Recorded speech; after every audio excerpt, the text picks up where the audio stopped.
안녕하세요. 포유 환율연구소입니다.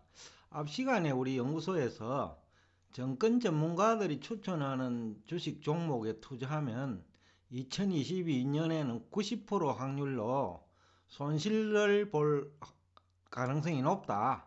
이 얘기를 했는데 그 구체적인 이유를 좀 설명하고자 합니다. 그래서 가지고 나온 제목이 정권 전문가 추천 종목의 이제 특징이나 문제점을 좀 지적해 보고자 합니다. 한 4개 정도로 요약할 수 있는데 그 밖에도 이제 여러 가지인데 중요한 것만 한번 정리해 볼게요. 우선 정권 전문가들이 추천한 종목을 분석을 해보면 대부분 영업 실적이 나쁘거나 PBR이 높은 종목입니다.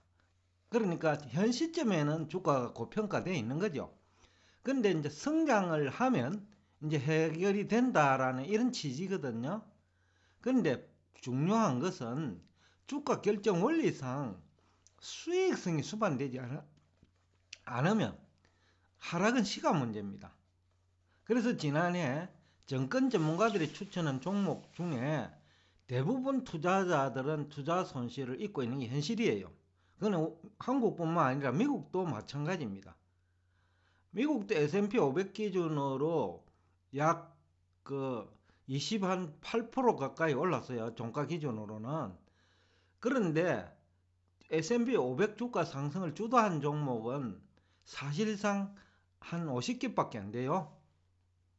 그리고 미국에도 우리나라 정권 전문가들이 추천하는 그런 성격의 종목들이 러셀 2000에 맞는데 러셀 2000 투자해갖고 돈 번 사람 그래 많지 않아요. 물론 개미 투자자들이 그 비중이 낮습니다. 미국은. 근데 한국은 개미 투자자 비중이 높거든요. 그리고 또 하나 정권 전문가들이 추천한 종목을 가만히 보면 자본금이 작은 소형주가 많습니다. 그러면 왜 자본금이 작은 소형주가 많을까요? 특히 2022년 같은 경우에는 그 대형주는 무거워가지고 올리기가 힘듭니다. 그래서 자본금이 작은 소형주를 추천해야 개미 투자자 돈을 이용해 가지고 주가를 올리기가 쉽지요. 그러니까 능력을 인정받기가 쉽다라는 거죠. 근데 사실은 그것이 어떻게 보면 전문가라는 지위를 이용해 가지고 사실상 작전하는 거나 마찬가지거든요. 그 다음에 또 하나 그 특징이 저점 대비 30 내지 40% 상승한 시점에 추천하는 경향이 있습니다. 뭐 여러분 해보면 될 겁니다. 여러분들이 그 추천 받은 종목, 그러니까 다른 그 유튜버들이 있잖아요. 유튜버들이 추천한 종목을 한번 그 추천 시점에 비교를 해보세요. 저점 대비 한 30 내지 40% 상승한 시점에 주로 추천합니다. 그러면 어떤 문제가 있느냐 하면요. 그렇지 않아도 올해는 주가 상승률이 높지 않을 텐데 이미 30 내지 40% 상승한 시점에 추천한다는 것은 위험이 크다는 것을 의미하죠. 그래서 그러면 왜 이런 종목을 추천하느냐? 과거 경험상 요즘 어떻는지 잘 모르겠습니다만은 이해관계자들이 개미가 투자자들이 그 매수하면 이해관계자들은 이미 이제 가지고 있는 사람 얘기를 하는 거죠. 30 내지 40% 정도 상승한 시점에 가지고 있는 사람. 그러니까 초반기에 들어간 사람이죠. 그러니까 일종의 작전주와 같은 성격인데 이들은 이제 개미 투자자들이 매수하면 고점에서 이제 매도 전략입니다. 그러니까 개미 투자자들한테 떠넘기기 전략이죠. 그러니까 여러분들이 당한다라는 거죠. 개미들은. 그 다음에 또 하나의 특징은 기업 공개 이후 오래되지 않은 주식입니다. 앞 시간에도 얘기했습니다만은 기업 공개하는 시점이 언제냐 하면요. 정시가 호황일 때입니다. 그래야 더 많은 돈을 기업 공개를 하는 입장에서 끌어모을 수 있고 또 증권회사는 기업을 공개한 회사를 주관사 회사라고 하는데 주관사 회사는 일정 기간 공개된 이후 일정 기간입니다. 해당 기업 주가를 유지할 책임이 있습니다. 투자자 보호를 위해서. 그러니까 정권회사 직원들이 이해관계자잖아요. 그러니까 제로를 침소봉대하지요. 그러면서 이런 주식을 추천을 하는 것이 정권회사 직원들입니다. 왜냐하면 그 일정 기간 주가를 유지할 의무가 있는 거예요. 그래야 모랄 해저드를 방지할 수 있거든요. 너네들이 돈을 들여서라도 주가를 유지하라. 그래야 투자자가 손해 안 본다라는 얘기거든요. 근데 이것을 이용해 가지고 개미 투자자들을 동원하는 거죠. 그래 가지고 기업 공개 가격은, 그러니까 공모 가격은 굉장히 비싼 거죠. 그래 가지고 뜨는 게 있는 전략이죠. 개미들한테. 그러면 기업 공개하면서 주가를 유지해야 되니까 정권회사도 상당 부분 인수합니다. 그 해당 기업 주식을. 그러니까 정권회사도 개미한테 그 주식을 뜨는 게 돼. 비싼 가격으로. 더군다나 기업 공개 시점이 그 정시 화랑기니까. 그러면 비싼 가격으로 정권회사가 떠하는 주식을 좀 더 올려가지고 개미들한테 뜨는 게 돼요. 그러니까 기업 공개한 주식 중에 지난해 약 한 평균 30% 투자 손실이 발생했어요. 그러니까 이것이 이제 시사하는 바가 크지요. 기업 공개를 주도하는 기업도 정권회사지요.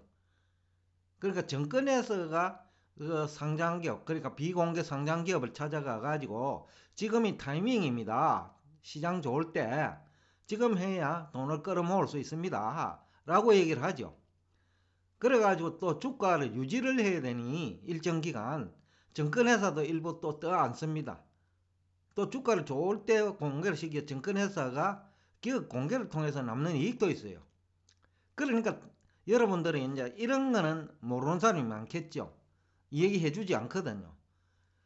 그러니까 이제 기업 공개한 이후 주식에 투자, 그 해당 기업 주식에 투자한 사람은 지난해는 평균 30% 투자 손실이 생겼어요. 심지어는 대주주는 그 정권회사 직원들이 추천을 하면 대주주와 경영진은 매도합니다. 이 주식을. 그러면 대주주와 경영진은 회사 사정을 잘 아는 사람입니다.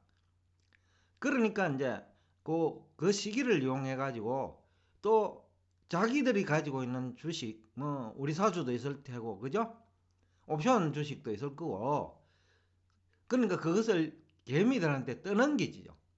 그러니까 지금까지 얘기한 것을 요약하면 원래는 정권 전문가들이 추천한 종목 투자하면 지난해보다 실패 확률이 훨씬 높고 투자 손실도 지난해는 평균 30%지만은 올해는 평균 50% 정도 투자 손실이 발생할 확률이 높다. 그 이유는 정권 전문가들이죠.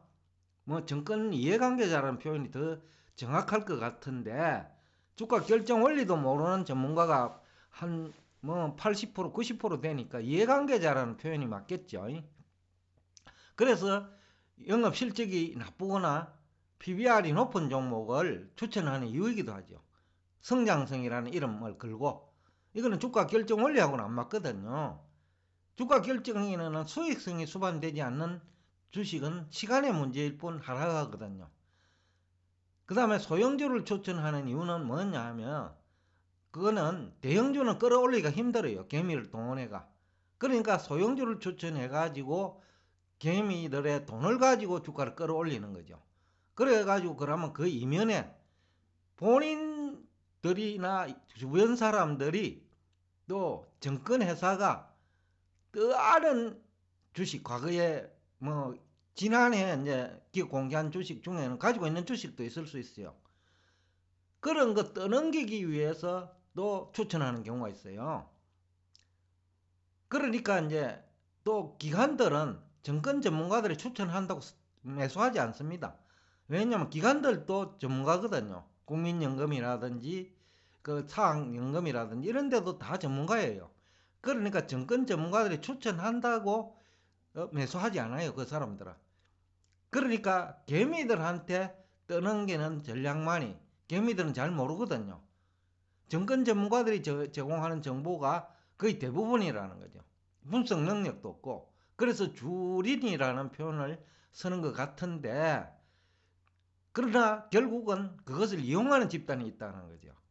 그래서 여러분들이 2022년에는 정권 전문가들이 추천하는 종목은 꺼진 불도 다시 본다는 심정으로 다시 재검토하고, 다른 데서 동일한 주식을 어떻게 얘기하는지, 또 투자 종목 추천한 시점에 저점 대비 얼마나 올라가 있는지, 적정 주가 개념을 알 수 있는 PER과 PBR이 어느 정도인지, 시장 평균하고 비교해가지고 어느 정도인지 그거 다 체크하고 투자 의사를 결정해야 됩니다.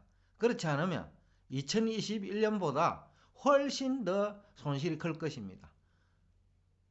다시 한번 강조하지만은 2022년에는 정권 전문가들이 추천한 종목은 오히려 더 심층적으로 한번 더 보자 라는 얘기를 하면서 오늘 여러분들과 대화를 여기서 끝내겠습니다.